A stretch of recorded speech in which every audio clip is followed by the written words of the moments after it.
The greatest victory is not by winning a war, but by protecting peace. Good morning everyone, I am Jasleen Kaur Judge, a proud learner of grade 9th Rose. Today I am here to speak about Nagasaki Day.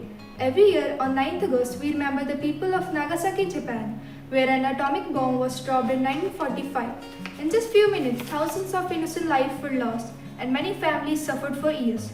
Nagasaki Day is not just about remembering a tragedy, it's a reminder that war brings pain but peace brings hope. The people who suffered cannot change the past, but we can change the future. As students, we may not stop wars, but we can stop hatred. Every kind word and every act of kindness brings us one step closer to a peaceful world. Let's remember Nagasaki not with fear, but with a promise to choose peace over violence, love over hate, and hope over fear. Remember the past, protect the present, and build a peaceful future. Thank you.